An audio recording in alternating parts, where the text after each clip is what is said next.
नमस्कार, मैं धर्मेंद्र कुमार प्रगति क्लासेस के YouTube चैनल में सभी का बहुत बहुत स्वागत। बात करेंगे प्राथमिक शिक्षक पात्रता परीक्षा के लिए प्रगति परीक्षा टेस्ट सीरीज क्रमांक 1। ये टेस्ट सीरीज आज से मैं प्रारंभ कर रहा हूँ। काफी महत्वपूर्ण टेस्ट सीरीज है।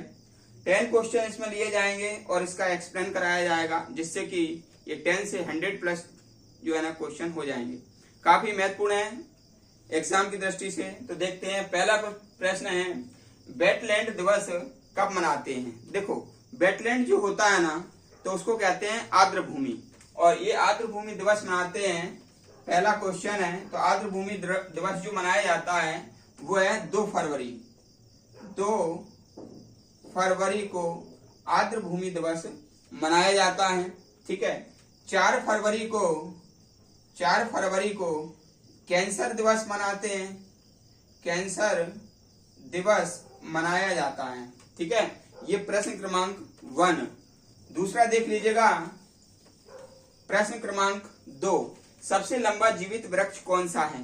तो सबसे लंबा जो जीवित वृक्ष है वो है सिकोया। सबसे लंबा जीवित वृक्ष कौन सा है? सिकोया। ये याद रख लेना। तीसरा क्वेश्चन है, फूलों की घाटी कहाँ है। तो फूलों की जो घाटी है वह है उत्तराखंड। घाटियां देख लीजिएगा। घाटी, यदि आपको फूलों की घाटी यदि पूछें तो फूलों की घाटी लगा देना उत्तराखंड। ठीक है, उत्तराखंड। यदि आपको शांत घाटी पूछा जाए, शांत घाटी, तो ये लगा देना केरल। साइलेंट वैली कहते हैं इसको। और यदि आपसे पूछा जाए कि सिलिकॉन घाटी कहां पर है, सिलिकॉन घाटी, तो ये आप लगा देना बेंगलुरु। बेंगलुरु। ठीक है, सिलिकॉन घाटी बेंगलुरु, शांत घाटी केरल और फूलों की घाटी उत्तराखंड में है।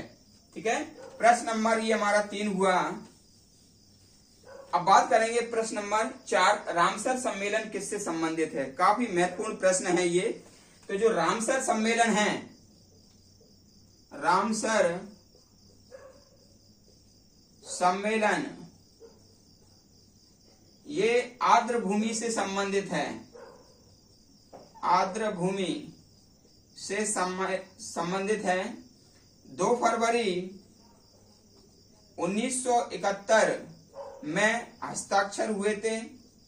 सभी देशों ने आर्द्र भूमि सम्मेलन के लिए हस्ताक्षर किए थे और 1975 में ये सम्मेलन लागू हुआ था।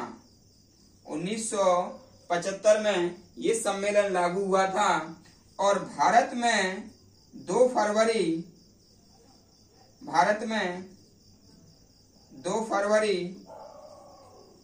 1982 में ये लागू हुआ।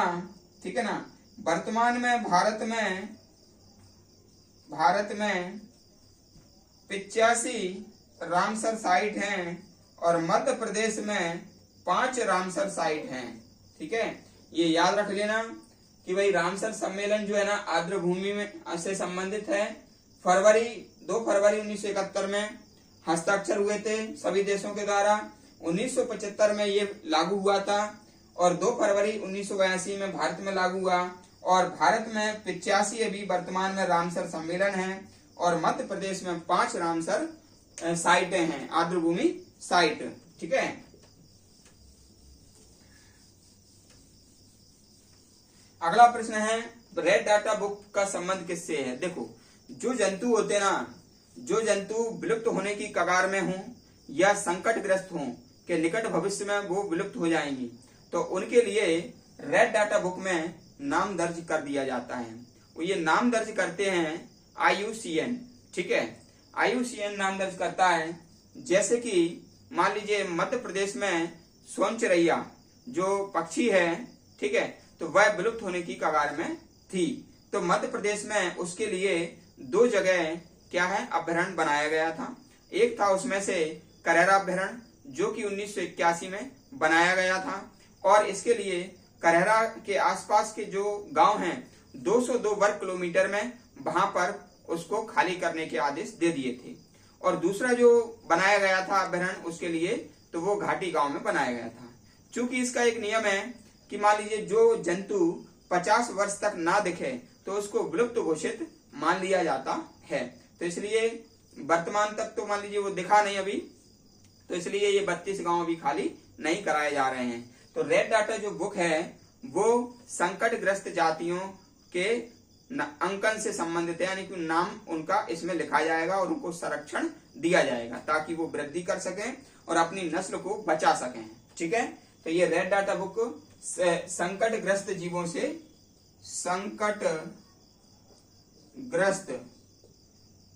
से संबंधित है। ठीक है ना, या फिर विलुप्त प्राय जंतु से संबंधित है। ठीक है, आगे का देख लेते हैं। प्रश्न क्रमांक 6, पृथ्वी पर पेयजल कितने प्रतिशत है? मैं आपको बता देता हूं, पृथ्वी पर 71% पर जल है। ठीक है ना, 29% पर स्थल है। ठीक है ना, लेकिन इसका मात्र 2.5% पेयजल है, मात्र 2.5% पीने लायक है और सभी खारा है। इसी के साथ मैं बताता हूं कि जो मानव शरीर में, तो शरीर में जो जल की मात्रा है वो 65% है। ठीक है ना, ये बात आप ध्यान रख लेना। मानव के शरीर में जल का प्रतिशत कितना है? 65% है। और प्लाज्मा में 90%, प्लाज्मा में 90% जल है। ठीक है, याद रख लेना ये चीजें। अब है अगला, विश्व जल दिवस कब मनाते हैं? क्वेश्चन नंबर 7, 22 मार्च को विश्व जल दिवस मनाते हैं, जल दिवस मनाते हैं। 20 मार्च को गौरैया दिवस मनाते हैं।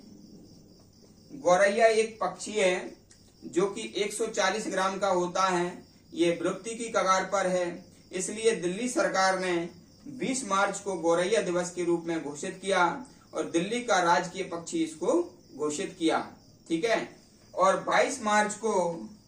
22 अप्रैल को पृथ्वी दिवस मनाते हैं, पृथ्वी दिवस मनाया जाता है।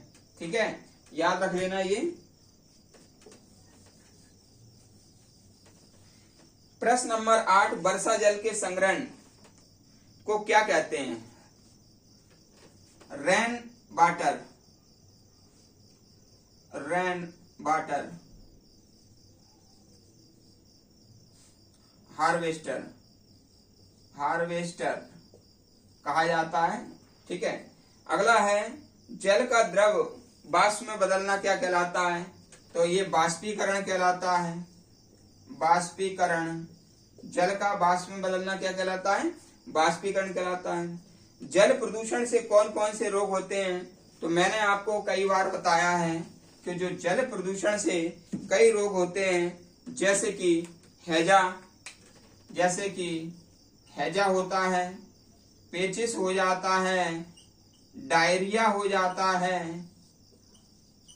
ठीक है, तो ये जो चीजें हैं ये किससे होती हैं? दूषित जल से होती हैं। इसलिए स्वच्छ जल का पीने के रूप में प्रयोग करना चाहिए। ठीक है, तो ये हमारी फर्स्ट टेस्ट सीरीज थी। आशा है कि मान लीजिए इसका अच्छा रिस्पॉन्स आएगा और विगत वर्षों में जो मध्य प्रदेश पीएससी में पेपर में हमारे जो टेस्ट सीरीज है और वीडियो से जो 2023-24 में जो एग्जाम हुआ था, 30 वीडियो से लगभग प्रश्न आए थे 30। इसलिए वीडियो काफी हो जाता है महत्वपूर्ण और टेस्ट सीरीज का भी अलग महत्व बढ़ जाता है।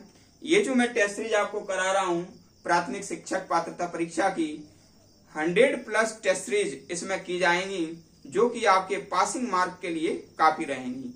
तो आप डेली इसका अध्ययन करें, वीडियो को अधिक से अधिक शेयर करें, कमेंट्स करें, लाइक करें। जो व्यक्ति नया है वो चैनल को सब्सक्राइब करें। सभी का बहुत बहुत धन्यवाद।